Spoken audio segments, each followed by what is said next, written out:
Welcome back, everyone, to Fantasy Premier League. Quick reminder that you can follow us on Twitter at official FPL for all the latest news and tips and all that kind of thing. Now, Jules and Mark are going to tell us why getting the Blues can make you a happier manager. Yeah, absolutely, because since Chelsea changed their formation, it's actually changed their fortune as well, hasn't it, Mark? And you've picked out a few standout players starting in defence. Yeah, it's from back to front, really, but we looked at Marcus Alonso over the international break and we said that he was standing out, and he's just continued to do so. He's had the most shots of any defender in the last 3 game weeks. Only Danny Blind has created more chances as well from defence, so he's getting forward from left wing back and he's become a factor. Azpilicueta, over the last 9 game weeks, has got bonus on 5 occasions, so his consistency is there as well, and it's 3 clean sheets in a row under Conte in the league since they changed that formation. So it's made a hell of a difference to that back four. It really has. And you've picked out some surprise candidates from midfield as well. 2 people that you weren't expecting to mention, right, Mark? At the start of the season, people were signing Kante and Matic in thousands. They were getting them in as a cheap option in midfield. I just didn't see the merits in that. But Great photo, by the way. Yeah, the teamwork there in the central midfield is there for all to see. And they've come alive suddenly as fantasy options. Matic, only De Bruyne has got more assists than Matic this season. I can't believe that. That's unbelievable. That is crazy. And Kante got his first goal for Chelsea last week. He did. And he's getting forward. If you look at the stats behind it, he's getting forward far more often now. Is that a one-off, though, that goal? Because last season for Leicester, he only scored once for them. So he's got his first goal for Chelsea now. Can we see that continuing? You would think, but I've looked at the stats, I've looked deep into them, and he's just edging. In the last 3 game weeks, he's getting more into the final third, more passes in the final third. He's getting into the box all of a sudden. He's having shots. He could be, about a 4-8, he could suddenly be that bargain that well, people thought he speaking of the prices, fairly similar prices, both of them. If you had to pick one, who would you go for? I would go Matic at the moment because of the assists and the consistency of it. I think that he's the one option I would look at, but I'm going to monitor Kante for sure. Right, we've got to talk about Hazard because, again, we mentioned him off the back of the international break because of his good form there. 4 goals in 4 games in all competitions for him now. What do you reckon of him? Because, of course, since the change of formation, playing wing-backs, how's that changed the way things work with Hazard? Well, the wing-backs are getting forward. They're giving him the width, basically. They're down the flanks, and it meant Hazard has come inside. And more to the point, he's actually getting beyond Costa a lot. He's bombing forward. He's sometimes the most advanced player in that Chelsea team. And it's meant he's got 2 goals in the last 2 game weeks, and he's come alive again as an option. 9-8 as well. That's well, he is ranked 9th overall across the board in FPL. What do you reckon of that? Yeah, I think we still lost a bit of faith in Hazard last season. We saw his decline was so marked, and because of that, there's still a kind of lack of confidence that he can do it week to week. So we're going to look at him over a longer period, and the fixtures are tough for Chelsea. Yeah, so I'm not going to lie. In my midfield, I've got him in my side, and across my midfield, he's the one that I'm always kind of like, oh, what do I do with him? Do I keep him in? Do I take him out? And he's a lot of money for someone you're probably not going to put the armband on at the moment. You wouldn't trust him as your captain, but we've got to keep an eye on him because the tactics are bringing out the best in him. OK, well, we're going to talk more about captain picks later on. For now, back to you, James. Thanks so much, Jules. Now, George Boyd, if you were playing Fantasy Premier League a couple of seasons ago, you'll probably remember that name. Firstly, because it sounds a bit like Boy George, but the other way around. And secondly, because he was an absolutely brilliant bargain buy back then. Now, of course, he's returned to the Premier League with Burnley, and it turns out he's a bit of a fantasy manager himself.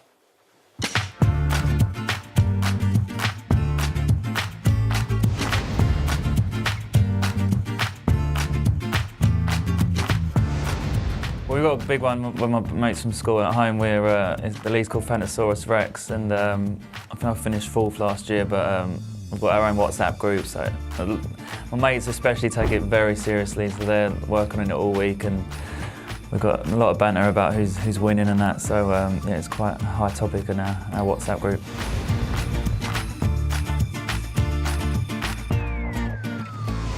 I do put myself in because I'm on my bench at the minute, but a few of my mates have got me in.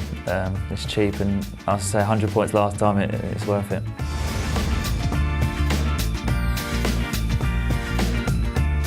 I've got Tom Heaton in goal.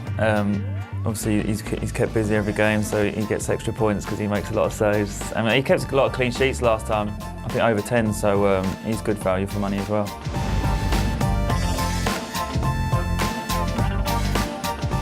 Because I pick myself up every year, I think I'll be at the top, but yeah, it's been a bad start, but there's a long way to go.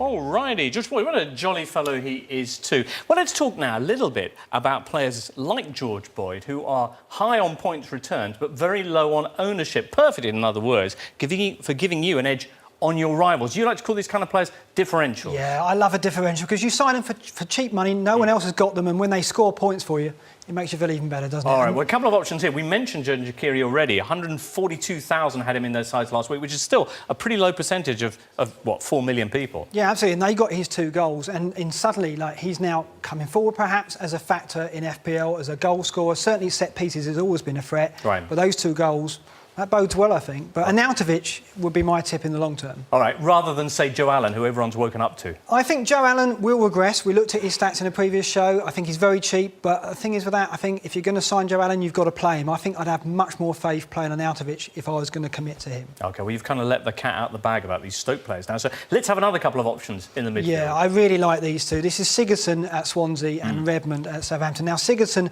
has been central to Swansea's game for so many seasons, and I think he's going to be even more so under Bob Bradley, it seems. Right, looking like he's fixed on him as his false 9. Nathan Redmond, meanwhile, at Southampton.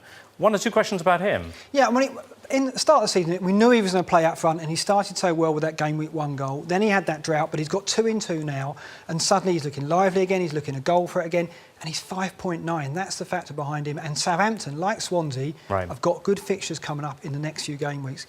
Leave it for a while, but look at them in 2 or 3 weeks' time. OK. Now, forwards, I know you were saying that there haven't really been many returns from forwards, but are there 1 or 2 who are bubbling under the radar? Yeah, I'm clutching at straws a bit here because there just doesn't seem to be options out there right now. We looked at numbers earlier, but again, Slimani, fixtures for Leicester are going to pick up soon, and I think he's going to be central. Vardy has gone off the boil. Slimani, a central figure. Mahrez, the link-up is very strong. 8.5 is a big price to pay, but 1 to watch. Plus, you've got Champions League. We're not sure how that's going to affect Ranieri's thinking in terms of selection. Andre Gray, meantime, coming back into the picture for Burnley. Yeah, we think he's going to be in the side for Old Trafford. I mean, Burnley, if they're going to stay up, need his goals. They have done well with Sam Vokes, but I think Gray is going to end up being their lone striker or certainly playing in the 2 with Vokes. 6.2 is a great price, but he only got 1 goal in the first 5 games, so keep an eye on him. If he comes into form, that's a good value option. OK, super. Hey, let's have a quick check on our Pundits Against Presenters League. Indeed, so I've got my new touchscreen. Yes. Here we go. So, yeah, let's... I need a gentle touch to just roll down here and find you and Jules. Here we go. Yeah, so just above you, Jules, 2 points. Saint-Etienne, that's me. Juve, Jules, that's Jules. She's closed the gap with that big game week. It's going to be...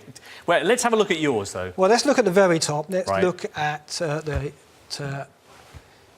Now, this is No Stones Unturned, which is Matt Holland's team. Yeah, so he's sitting pretty at the top. I'm chasing him.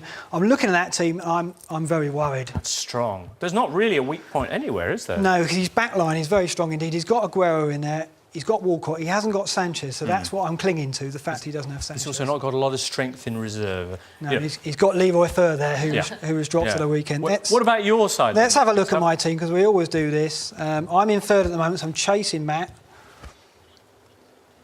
So let's look. I mean, as I say, I've got Sanchez as my captain this week.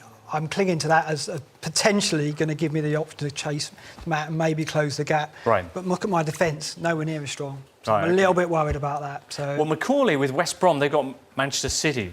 Don't know how that's going to go. Holebas, Watford looks a favourable fixture for them. Yeah, he's done well. 27 points in his last 3 game weeks, and he's got Hull at home, so I've got great expectations of Holebas. All right, and you're sticking with Aguero. How do you stand on the Sterling issue? Because there's another player who is costing a certain amount of money without necessarily the returns. Again, long-term, I'm looking at Aguero and Sterling because their fixtures are strong, so I'm hoping to get something from West Brom and then look beyond that. But Sterling is on the brink. All right, and one other quick question, if I may. Capu, who I've been really tempted to bring back in. You would say no, though?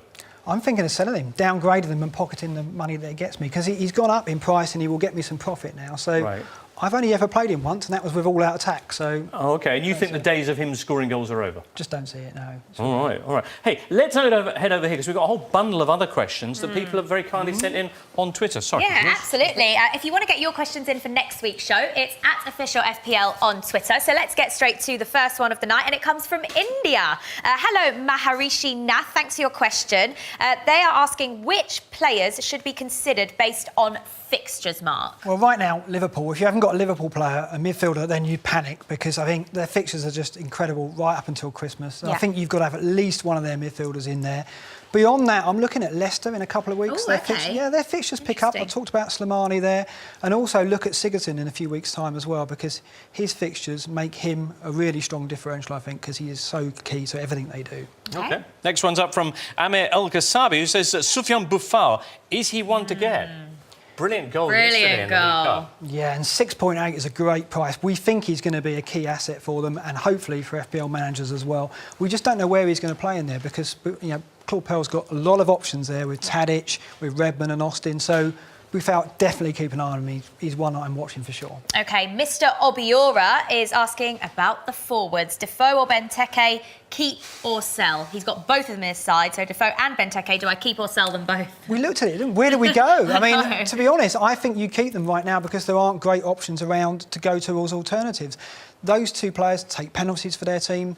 They're going to play week in, week out. Form's not great, but I think keep them right now until other names emerge, because right now there's just nowhere to go, I think. OK. All right. Question from Lena Manasseh in Zimbabwe, who says, is Mata a good transfer in to replace Son, or maybe should he go for Tadic or Arnautovic? Yeah, I think there are better options than Mata. Mata's starting role is never assured in that United team. Mourinho likes to shuffle it about. We spoke about Shaqiri and Arnautovic. Sigurdsson was the one. Yeah, Tadic is good, but again, it's the Boufal factor. We don't know what's going to happen there. So wait for Southampton's team to settle down with Boufal in it. I would look at Sigurdsson, to be honest. I just think that he's on free kicks, he's on penalties. 7.2 is a good price, so that's where I'd go. OK, let's talk about Manchester United. Joe Chambers is asking, who do you recommend replacing Bailly in the defence for game week 10? He's got that knee injury, a couple of months out. Who would you go for? Yeah, defenders is not easy at the moment. If you can't upgrade to an Arsenal or a Spurs defender, which I think are the best options, then I think you're looking at Liverpool again because of the fixtures. I think Nathaniel Klein's very strong. Lovren at 4.9 as well is a good option. So I would look at one of those two because of Liverpool's fixtures. Okay. All right. Final question for now is NMMD in South Africa, who says, what is your prediction for the highest scoring match of this weekend? Great question, NMMD. It looks tough, doesn't it? I had a look at this, and the one that stands out for me is the Liverpool-Palace game, because I don't see the Liverpool defence coping with Benteke or Palace at set pieces. Well, they've had a rotten set of results at Selhurst Park, Liverpool. Their title bid came unstuck there, of course, that famous 3-3 not so long ago. So I actually went to the Liverpool-Palace game last season at Anfield and Liverpool lost. Right. So hopefully we'll be plenty of goals, because if we've got Liverpool midfielders, then that's guaranteed points. Too true. All right, well, you captained Coutinho of Liverpool last weekend. Let's have a look, because it's so crucial. Double points for your captain. Who should we be picking this time around, Mark? It's tricky, isn't it? I mean, I'm on Sanchez for sure. Lukaku would be my second option. But the big names haven't been performing for, what, 3-4 weeks now? No, not really. We've seen the top three captain picks just not perform at all. That would be Deeney for me at home. Oh, really? He's in your team, isn't he? He is in my team. But are you brave enough? I don't think I'm brave enough to captain Deeney. Home to Hull. No, hopefully he doesn't hear that, though. Yeah, he'll come after you. I know, I'll get a message from Deeney next week now, won't I? That wouldn't be too bad. No, I think Deeney's a great option. All right. Okay, good stuff. Well, thanks as always, and happy Halloween. Happy Halloween to you too, Jules. We'll be back next week with more top picks for your fantasy lineup. So do hope you join us for that, and do hope you enjoy the weekend's action. We'll see you in 7 days' time. Good luck. All right.